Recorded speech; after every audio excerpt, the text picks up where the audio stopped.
আসসালামু আলাইকুম। আমি doctor Naimul Kibria, BHMS Bangladesh homeopathy medical college, BHMS রোকেয়ান ইসলাম হোমিওপ্যাথি মেডিকেল কলেজ। আমরা গত 6টা ভিডিও করছিলাম হাঁপানি নিয়ে। প্রথম 5টা আমাদের ভিডিও ছিল হাঁপানির উপসর্গ, বিভিন্ন উপসর্গের ভিন্নতা হিসেবে হোমিওপ্যাথিতে ভিন্ন ভিন্ন কেমন ওষুধ হয়। 6 নম্বর ভিডিওটা আমরা বলতেছিলাম হাঁপানির কারণের ভিন্নতা হিসেবে হোমিওপ্যাথিতে কেমন কেমন ভিন্ন ভিন্ন ওষুধ হয়। তো এই পর্যায়ে আমরা বলবো হোমিওপ্যাথিতে কারণের ভিন্নতায় কেমন ভিন্ন ভিন্ন ওষুধ হইতে পারে, এটা নিয়ে আমাদের আজকের দ্বিতীয় ভিডিও।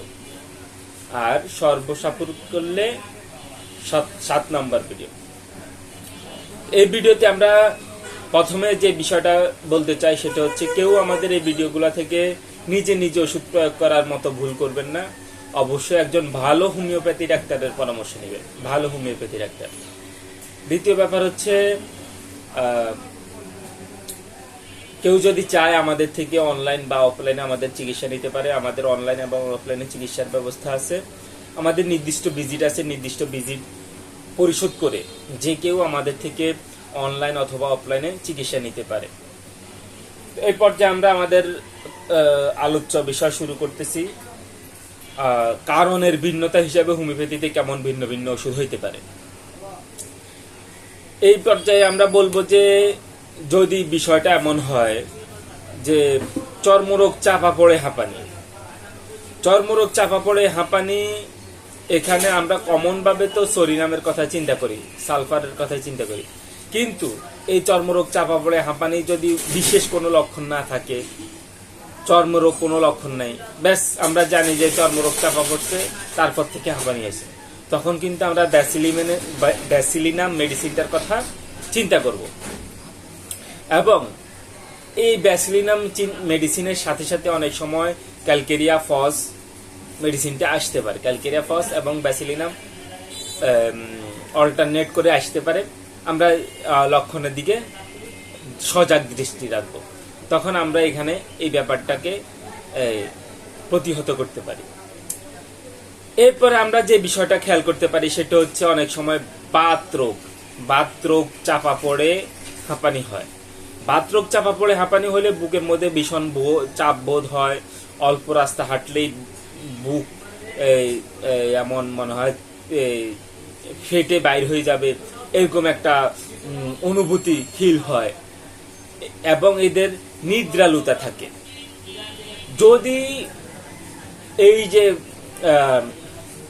বাতরোগ চাপা পড়ে যদি হাঁপানি হয় এবং বুকের মধ্যে চাপ বোধ হয়, এবং অল্প কিছুক্ষণ হাঁটলে বা পরিশ্রম করলে তার বুক ফেটে যাবে, এরকম একটা ফিল করে, তখন আমরা এদের জন্য অরামমেটের কথা চিন্তা করব, অরামমেট। কিন্তু যদি দেখি যে না, এদের মধ্যে তন্দ্রালুতা বেশি, এরা ঘুম ভাব থাকে এদের মধ্যে, তাহলে আমরা অরামমেটের চিন্তা না করে আমরা এমন কার্ভের কথা ভাববো। এমন কার্ভ, অরামমেট এই একই লক্ষণে, শুধু ঘুমের কথা ভিন্ন হইলে আমরা এমন কার্ভ, আর ঘুম না থাকলে অরামমেটের কথা চিন্তা করব। দ্বিতীয় ব্যাপারে আমরা যেটা দেখব সেটা হচ্ছে, যদি বসন্ত রোগ কোন রকম স্থূল চিকিৎসায়, বা অনেক সময় দেখা গেছে বসন্ত হয়েছে এলোপ্যাথিক সিস্টেমে জ্বরের ওষুধ বা ব্যথার ওষুধ খেয়ে এটাকে কোন রকম চাপা দিছে, এরপরে এই চাপা দেওয়ার পরে বা স্থূল চিকিৎসার পরে শীতকালে রক্ত মিশ্রিত কফ আসছে, এই শীতকালে রক্ত মিশ্রিত কফ আসার পরে তারপর থেকে তার হাঁপানি শুরু হয়েছে। এই শীতকালে রক্ত মিশ্রিত কফ থেকে হাঁপানি শুরু হওয়ার আগে যদি আমরা বসন্ত চাপা পড়ার লক্ষণ দেখি, তখন আমরা এখানে বেরিওলিনাম মেডিসিনটার কথা অবশ্যই চিন্তা করতে হবে। বেরিওলিনাম আমরা বসন্তের চাপা পড়লে, আমরা অন্যান্য রোগে অনেক সময় ব্যবহার করি, বসন্তের দাগ থেকে গেলে আমরা বেরিওলিনাম ব্যবহার করি। এরপর আমরা বলবো, যারা নৌকা চালায়, এই নাবিকদের হাঁপানিতে আমরা ব্রোমিয়াম মেডিসিনটার কথা চিন্তা করতে হবে। ব্রোমিয়াম মেডিসিনটা নাবিকদের হাঁপানিতে আমরা ব্যবহার করি। নাবিকদের হাঁপানিতে।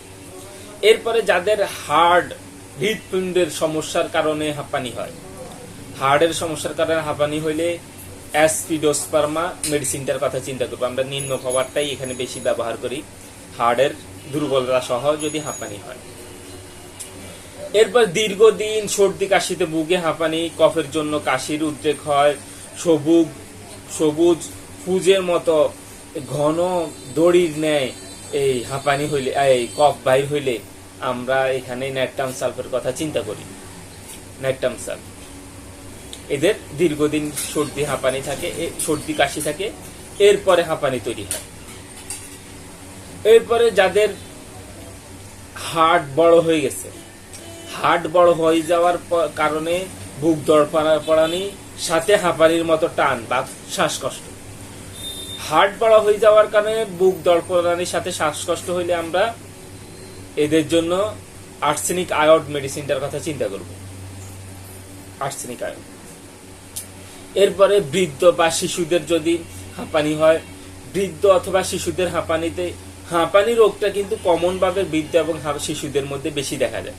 তো আমরা যখন বৃদ্ধ এবং শিশু হবে, বিশেষ কোনো লক্ষণ না পাবো, তখন আমরা চিন্তা করবো অ্যামব্রাগ্রেসিয়া মেডিসিনটা আসতে পারে কিনা। অ্যামব্রাগ্রেসিয়া। আমাদের যথেষ্ট সময় হয়ে গেছে, আমরা পরবর্তী ভিডিওতে বাকি আলোচনাটা করব। আজকের মতো আমরা এখানে বিদায় নিচ্ছি। আসসালামু আলাইকুম ওয়া রাহমাতুল্লাহ।